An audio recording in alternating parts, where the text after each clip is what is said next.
sepak bola Indonesia kembali dirudung duka. Ya, sebuah insiden di Stadion Kanjuruhan Malang setelah pertandingan antara Arema FC dan Persebaya Surabaya menjadi lembar kelam baru dalam persepak bolaan Indonesia. Ya, kericuhan tak terelakkan di stadion yang menjadi markas Arema FC itu. Aremania turun ke lapangan setelah tim kesayangan mereka kalah dari rival bebuyutannya. Ya, situasi yang tidak kondusif memaksa petugas keamanan untuk bertindak. Alhasil, kericuhan dan kepanikan terjadi, terutama di area tribun Stadion Kanjuruhan. Banyak korban yang berjatuhan di Stadion Kanjuruhan, baik karena sesak napas maupun karena terinjak-injak. Setiap ruang hingga pintu keluar stadion banyak korban yang tergeletak, dan beberapa di antara tidak lagi bernapas. Ya, ketika wasit meniup peluit akhir tanda pertandingan berakhir, suasana masih tergolong kondusif. Hanya saja para pemain Persebaya Surabaya memang langsung berlari ke dalam ruang ganti sebagai langkah antisipasi terhadap sesuatu yang tidak diinginkan.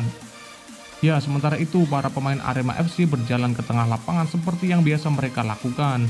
Mereka bermaksud memberikan penghormatan kepada Aremania yang telah memberikan dukungan penuh di Stadion Kanjuruhan meski pada akhirnya Singoedan harus kalah.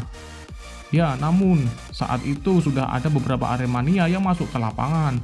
Mereka tidak melakukan aksi yang anarkis tapi justru menghampiri para pemain Arema FC. Ada yang memeluk Sergio Silva, ada pula yang berbicara dengan kapten tim Ahmad Al-Farizi. Namun situasi kemudian mulai sulit untuk dikendalikan. Seorang Aremania masuk ke lapangan sambil berlari membawa bendera Persebaya Surabaya yang dicoret-coret. Kemudian aksi itu diikuti oleh Aremania lainnya yang masuk ke dalam lapangan dan jumlahnya makin banyak. Personel keamanan pun melakukan tindakan dengan mengamankan para pemain Arema FC untuk masuk ke ruang ganti stadion. Ya, hal itu menjadi prioritas karena mulai ada lemparan botol kemasan air mineral yang ditujukan pada tim Arema FC. Para jurnalis dan fotografer yang bertugas meliput pertandingan tersebut pun diamankan dan diarahkan untuk menuju ke ruangan di dalam stadion. Ya, setelah itu para petugas keamanan berupaya menghalau Aremania agar tidak makin banyak yang turun ke lapangan. Sayangnya petugas kepolisian, TNI, dan steward yang ada kalah jumlah dari para supporter yang turun ke lapangan.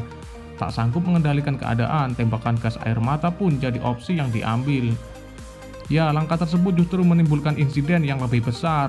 Banyak Aremania yang menjadi korban. Informasinya beberapa gas air mata ditembakkan ke arah tribun dan membuat kepanikan makin besar. Dari insiden tersebut, banyak korban yang jatuh karena terinjak oleh supporter lain yang panik dalam situasi tersebut. Ada pula yang jatuh karena sesak napas akibat gas air mata. Ya, hampir di setiap jengkal ruang pintu keluar Stadion Kanjuruhan ada Aremania yang tergeletak. Beberapa di antaranya sudah tidak bernapas lagi. Sampai pada pukul 11.40, beberapa korban masih tergeletak di pinggir lapangan dan pintu keluar. Begitu banyak korban membuat tenaga medis yang ada tak bisa mengatasi semuanya, dan akhirnya beberapa korban tak tertangani. Selain itu, ada 2 mobil kepolisian yang rusak dan terbalik di area Stadion Kanjuruhan. Lantas, bagaimanakah menurut kalian? Apakah negara Indonesia sudah pantas menjadi tuan rumah Piala Dunia U20 tahun depan? Silahkan kalian tulis di kolom komentar.